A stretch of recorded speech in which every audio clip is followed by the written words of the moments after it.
দুপুরে জামাত সহ ৮ দলের সমাবেশ আজ। এই সমাবেশকে ঘিরে পল্টনে চলছে প্রস্তুতি। দর্শক, এই মুহূর্তে রাজধানীর পল্টন এলাকা থেকে আপনাদের সবাইকে যুগান্তর লাইভে যুক্ত করেছি আমি মিনহাজুল ইসলাম।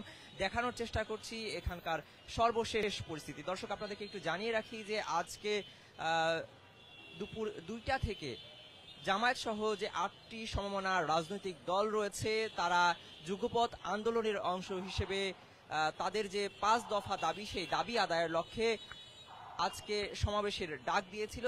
এর আগে গতকাল সোমবার ইসলামী আন্দোলনের কেন্দ্রীয় কার্যালয়ে জামাত সহ ৮টি দল বৈঠকে বসে। সেই বৈঠক থেকে জামাতের সহকারী সেক্রেটারি জেনারেল হামিদুর রহমান আজাদ তিনি কিন্তু আজকে যে সমাবেশ হবে দুপুর ২টা থেকে সেই সমাবেশের ঘোষণা দেন এবং এই সমাবেশ নিয়ে বিস্তারিত তিনি কথা বলেন। কেন এই সমাবেশ, কি কারণে তারা আজকে পল্টনে সমাবেশ ডেকেছেন, সেসব বিষয় নিয়ে তিনি কথা বলেন। তিনি মূলত জানান যে তারা গণভোট, জুলাই সনদের বাস্তবায়ন সহ যে ৫টি দাবি নিয়ে জুলাই আন্দোলনে যারা অংশ নিয়েছিলেন সেসব জুলাই যোদ্ধা, আহত এবং নিহত জুলাই যোদ্ধাদের পরিবারের স্বীকৃতি সহ তাদের পুনর্বাসন, গণভোট, জুলাই সনদ, পিআর পদ্ধতিতে নির্বাচন, এই ৫টি মৌলিক দাবি নিয়ে কিন্তু যুগপৎ আন্দোলনের ঘোষণা দিয়েছিল জামায়াত ইসলামী সহ ৮টি সমমনা রাজনৈতিক দল। সেই রাজনৈতিক দলগুলো কিন্তু তাদের আন্দোলনে জনমত তৈরির জন্য মূলত আজকে সমাবেশের ডাক দিয়েছে। এর আগেও তারা কিন্তু বিভিন্ন সময় মিছিল, মিটিং সহ বিভিন্ন জায়গায় আন্দোলন করে আসছে এবং আপনারা জানেন যে গত কয়েকদিন আগে তারা প্রধান উপদেষ্টা বরাবর একটি স্মারকলিপিও প্রদান করেছেন। সেই স্মারকলিপিতেও কিন্তু সমমনা যে ৮টি রাজনৈতিক দল জামাত সহ সেই ৮টি রাজনৈতিক দলের ১১ জন প্রতিনিধি সেদিন তারা পদযাত্রা করে, মতিঝিল থেকে পদযাত্রা করে প্রধান উপদেষ্টার যে বাসভবন যমুনা অভিমুখে রওনা হয় এবং সেখানে গিয়ে তারা কিন্তু পুলিশের বাধার মুখে পড়ে এবং সেখান থেকে ৮টি রাজনৈতিক দলের ১১ জন প্রতিনিধি তারা স্মারকলিপি নিয়ে প্রধান উপদেষ্টার কার্যালয়ে যান এবং সেখানে প্রধান উপদেষ্টা বরাবর তাদের যে 5টি মৌলিক দাবি রয়েছে সেই দাবিগুলো আদায়ের লক্ষ্যে তারা স্মারকলিপি প্রদান করেন। এরপরে সেদিনই কিন্তু তারা বলেছিলেন, সেখানে প্রধান উপদেষ্টার বাসভবনে প্রধান উপদেষ্টা বরাবর স্মারকলিপি প্রদান করে ফিরে আসার পরে তারা যে গণমাধ্যমের মুখোমুখি হয়েছিলেন এবং গণমাধ্যমের সামনে তারা কিন্তু কথা বলেন। সে সময় তারা ঘোষণা দেন যে তাদের যে দাবি সেই দাবি আদায়ের লক্ষ্যে তারা প্রয়োজনে সমাবেশ করবেন, তারা ঢাকা চলো কর্মসূচি দিবেন, এরকম একটা কথা কিন্তু তারা বলেছিলেন। তবে ঢাকা চলো কর্মসূচি না দিয়ে তারা আজকে যে সমাবেশ ডেকেছে ৮টি রাজনৈতিক দল, তাদের সেই সমাবেশ শুধুমাত্র ঢাকা কেন্দ্রিক যে তাদের যে দলীয় নেতাকর্মীরা রয়েছেন তারা মূলত আজকের এই সমাবেশে যোগ দিবেন। এই সমাবেশ থেকে তারা যেটি বলেছেন, হামিদুর রহমান আজাদ জামায়াতের সহকারী সেক্রেটারি জেনারেল গতকাল ইসলামী আন্দোলন বাংলাদেশের কেন্দ্রীয় কার্যালয়ে যে বৈঠক ছিল সেই বৈঠক শেষে গণমাধ্যমের সাথে তারা কথা বলেন এবং সেখানে তিনি বলেন যে আজকের এই সমাবেশ থেকে তারা অন্তর্বর্তীকালীন সরকারকে বার্তা দিতে চান, প্রধান উপদেষ্টাকে বার্তা দিতে চান। আজকের এই সমাবেশ থেকে যদি তাদের যে দাবি সেই দাবি আদায়ে উদ্যোগ না নেওয়া হয় তাহলে পরবর্তীতে তারা কিন্তু বড় কর্মসূচিতে যাবেন, এরকমটা কিন্তু তিনি জানিয়েছেন। একসাথে তিনি বলেছেন যে তাদের আন্দোলন চলছে, চলমান যে যুগপৎ আন্দোলন, সেই আন্দোলন চতুর্থ পর্যায়ে শেষ করে পঞ্চম পর্যায়ে চলছে। এর আগে তারা বিভিন্ন ঢাকা শহর দেশের জেলা উপজেলায় কিন্তু তারা তাদের যে মৌলিক 5টি দাবি রয়েছে সেই 5টি দাবি আদায়ের লক্ষ্যে তারা মিছিল, মিটিং, স্মারকলিপি প্রদান এবং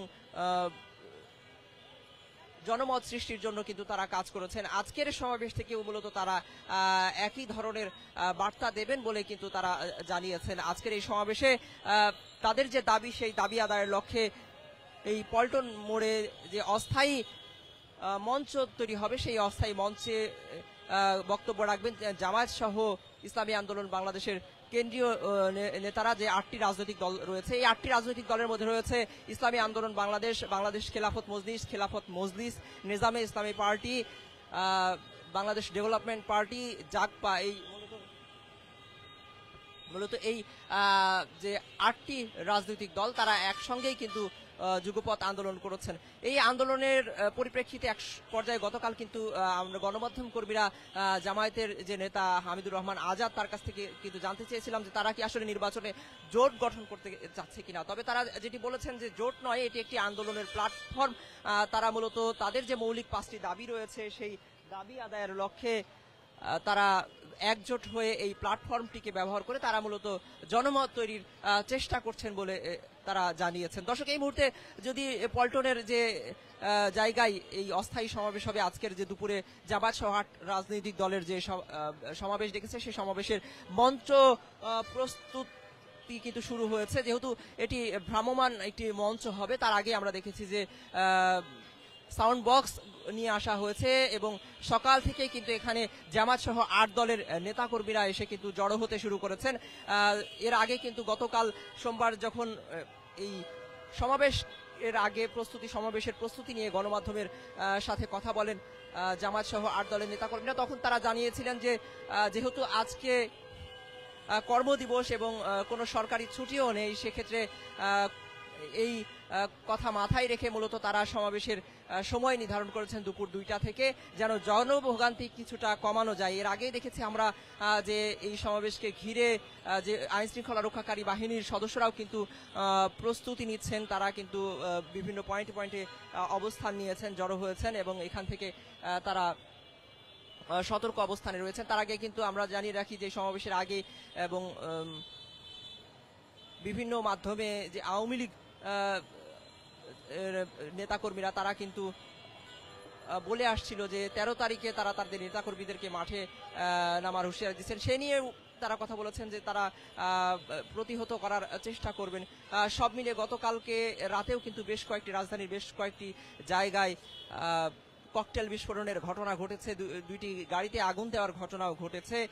এই চলমান রাজনৈতিক যে পরিস্থিতি, সেই পরিস্থিতিতে আজকে আবার দুপুরে জামায়াতের সমাবেশ, সেই সমাবেশ থেকে আসলে জামায়াত সহ 8 দলের যে সমাবেশ, সেই সমাবেশ থেকে তারা কি বার্তা দিবেন দেশবাসীকে বা তাদের যে দাবি, সেই দাবি আদায়ে তারা কি বার্তা দিচ্ছেন সেটি আসলে দেখার বিষয়। এর আগে গতকাল রাতে জরুরি বৈঠক রেখেছিলেন বিএনপির ভারপ্রাপ্ত চেয়ারম্যান তারেক রহমান। গুলশানের যে বিএনপি চেয়ারপারসনের কার্যালয় রয়েছে সেখানে বিএনপির স্থায়ী কমিটির সদস্যদের নিয়ে কিন্তু একটি জরুরি বৈঠক হয়। সেখানে ভার্চুয়ালি লন্ডন থেকে সেই জরুরি বৈঠকে সভাপতিত্ব করেন বিএনপির ভারপ্রাপ্ত চেয়ারম্যান তারেক রহমান। সেখান থেকে আসলে বেশ কিছু সিদ্ধান্ত এসেছে। সেই সিদ্ধান্ত সব মিলিয়ে এই মুহূর্তে যে রাজনৈতিক একটি মতভেদ তৈরি হয়েছে, বিশেষ করে গণভোট নিয়ে, সেই গণভোটের আসলে রায় কোন দিকে যাবে, আসলে গণভোট হবে কিনা। বিএনপি বলেছে যে একই দিনে গণভোট হতে হবে, অর্থাৎ জাতীয় নির্বাচনের দিনই গণভোট হতে হবে। অন্যদিকে এই জামায়াত ইসলামী সহ ইসলামী বা সমমনা যে 8টি রাজনৈতিক দল রয়েছে তারা বলেছে যে জাতীয় নির্বাচনের দিন নয়, নভেম্বরেই গণভোটের দাবি তারা জানিয়ে আসছিলেন। আসলে শেষ পর্যন্ত কি হবে এখনো পর্যন্ত সেটি বলা যাচ্ছে না, কিন্তু আজকে যে জামায়াতের সমাবেশ, সেই সমাবেশ ঘিরে কিন্তু প্রস্তুতি চলছে। জামায়াত সহ 8 দলের যে সমাবেশ, সেই সমাবেশের প্রস্তুতি কেন্দ্র করে এর আগে কিন্তু জামায়াতের সহকারী secretary general Hamidur Rahman Azad MP জানিয়েছিলেন যে এই সমাবেশে হাজার নয় লাখো মানুষের সমাগম করবেন তারা, এবং এই লাখো মানুষের উপস্থিতিতেই তারা মূলত তাদের যে মৌলিক 5টি দাবি রয়েছে, সেই মৌলিক 5টি দাবির পক্ষে তারা জনমত তৈরি করবেন, জনমত সৃষ্টি করবেন এবং জনমত তাদের পক্ষে নিয়ে আসার চেষ্টা করবেন। সবশেষ এই যে মঞ্চ প্রস্তুতির যে পরিস্থিতি এবং পল্টনের যে চিত্র, সেটি আপনাদেরকে দেখানোর চেষ্টা করছিলাম। একটু যদি দেখাই যে সকাল থেকেই যেমনটি বলছিলাম যে জামায়াতের নেতাকর্মীরা কিন্তু এসে এখানে জড়ো হচ্ছেন। আমরা একটু তাদের সাথে, জামায়াত সহ ইসলামী আন্দোলনের যারা নেতাকর্মীরা এখানে আসছেন তাদের সাথে একটু কথা বলার চেষ্টা করব।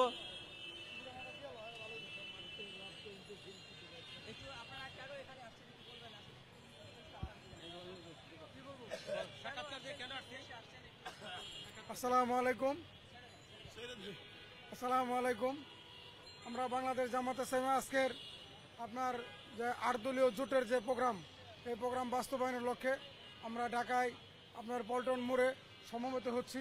বাংলাদেশ জামাত ইসলামীর আজকের প্রোগ্রাম আপনার সুন্দরভাবে যে সফল করতে পারি, সেজন্য আমরা সকলের নিকট উদাত্ত আহ্বান জানাচ্ছি এবং আমাদের আপনার সামনের যে 5 দফা দাবি, সরকারের প্রতি বাস্তবায়ন করার জন্য সবার নিকট আহ্বান জানাচ্ছি। আমাদের জামাত চরমনাই তারপর 8টা দলে আমরা সমবেত হয়ে আজকে প্রোগ্রাম করবো ইনশাল্লাহ। আমি আসলে ঠিক আসছি আসলে থেকে 5 দফায়। জি 5 দফার বাদে কই ভাবনা করার সমস্যা।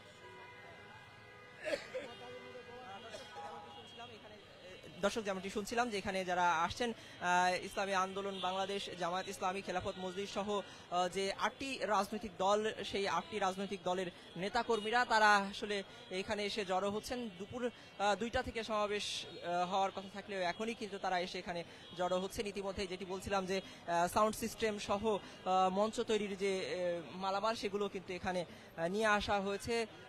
আস্তে আস্তে এখানে কিন্তু এই পল্টন যে মোড়টি রয়েছে সেই মোড়েই কিন্তু সমাবেশের অস্থায়ী যে মঞ্চ অর্থাৎ ভ্রাম্যমান যে মঞ্চ সেটি কিন্তু তৈরি করা হবে এবং এখান থেকেই কিন্তু জামায়াত ইসলামী সহ ইসলামী আন্দোলন বাংলাদেশ, খেলাফত মজলিস, বাংলাদেশ খেলাফত মজলিস, নিজামে ইসলামী পার্টি, বাংলাদেশ ডেভেলপমেন্ট পার্টি, জাতীয় গণতান্ত্রিক পার্টি অর্থাৎ জাগপা সহ যে 8টি রাজনৈতিক দল রয়েছে তারা মূলত তাদের যে কেন্দ্রীয় নেতারা রয়েছেন তারা কিন্তু এই মঞ্চ থেকেই বক্তব্য রাখবেন এবং তাদের যে নেতাকর্মীরা রয়েছে তাদের উদ্দেশ্যে আসলে বার্তা দিবেন এবং তাদের যে 5টি মৌলিক দাবি রয়েছে সেই মৌলিক 5টি দাবির পক্ষে তারা জনমত তৈরির চেষ্টা করবেন। সবশেষ পল্টন থেকে জামায়াত সহ 8টি রাজনৈতিক দলের আজকের যে সমাবেশ সেই সমাবেশের খবর আপনাদেরকে জানাচ্ছিলাম আমি মিনহাজুল ইসলাম। এতক্ষণ যুগান্তরের সাথে থাকার জন্য সবাইকে ধন্যবাদ। পরবর্তীতে যে কোনো আপডেট তথ্য আসা মাত্রই সেটি আপনাদেরকে জানিয়ে দেওয়ার চেষ্টা করব। সেই পর্যন্ত যুগান্তরের সাথেই থাকুন।